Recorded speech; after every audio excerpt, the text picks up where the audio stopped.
امام محمد غزالی فرماتے ہیں کہ ایسے علماء جو ممبروں پر چڑھ کر اللہ تعالیٰ کی رحمت کی آیات آؤٹ آف کانٹیکسٹ سنا کر، قرآن حکیم میں جہاں پر بھی رحمت کی آیات اور توبہ کی آیات آئیں وہ اس اعتبار سے آئیں کہ جو توبہ کرنے کے بعد اصلاح کر لے. پورے قرآن میں کوئی ایک آیت بھی ایسی نہیں ہے کیٹاگوریکل کہ انسان اپنی اصلاح نہ کرے اور اللہ تعالیٰ فرمایا کہ میں اپنی رحمت کے دروازے اس کے لیے کھول دوں گا. قطعاً ایسی کوئی آیت نہیں ہے.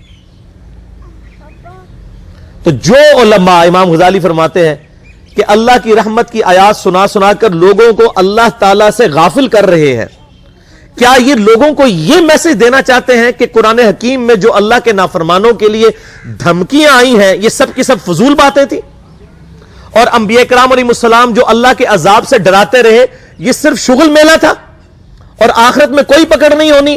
ایسے علماء واجب القتل ہیں. یہ امام غزالی فرما رہے ہیں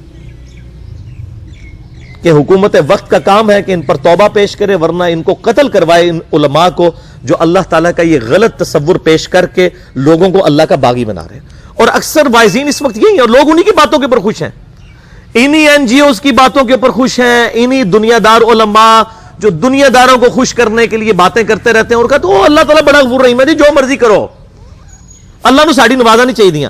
اور بھائی اللہ نے کب کہا ہے کہ مجھے تمہاری نمازیں چاہیے؟ اللہ تو کہتا ہے تمہیں تمہارے لیے نمازیں چاہیے. اور نماز کو اتنا کیجول بنا لیا انہوں نے. صحیح مسلم کے اندر حدیث ہے، آپ صلی اللہ علیہ وآلہ وسلم نے فرمایا بندے کے کفر اور اسلام کے درمیان فرق ہی نماز ہے. جو نماز پڑھتا ہے وہ مسلمان ہے، اور جو نماز نہیں پڑھتا وہ پاکستان کے شناختی کارڈ میں مسلمان ہے، اللہ کی ڈیفینیشن میں وہ عملاً کافر ہے.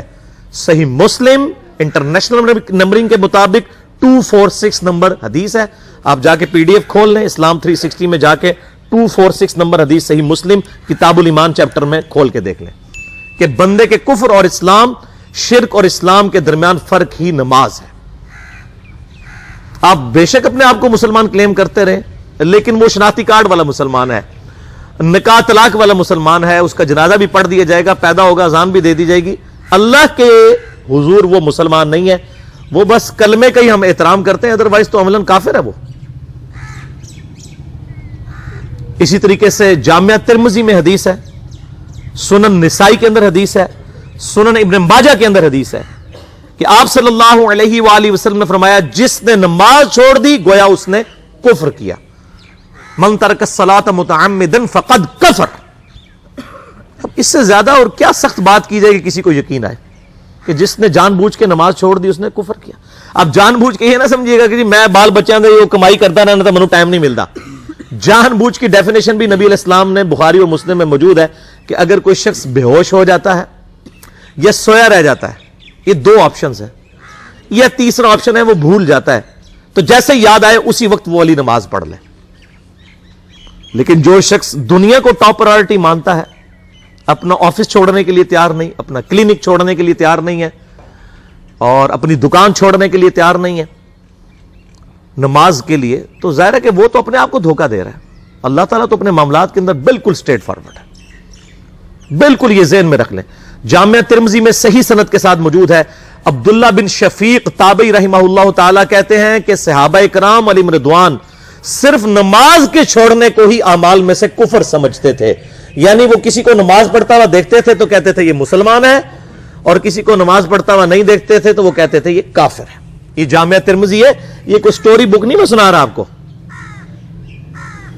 مسند احمد میں صحیح سند کے ساتھ حدیث ہے، نبی صلی اللہ علیہ وآلہ وسلم نے معاذ ابن جبل سے فرمایا معاذ اللہ کے ساتھ کسی کو شریک نہ ٹھہرانا، خواہ تمہارے ٹکڑے ٹکڑے کر دیے جائیں، تمہیں سولی پہ چڑھا دیا جائے، تمہیں آگ میں جلا دیا جائے، اللہ کے ساتھ کسی کو شریک نہ ٹھہرانا.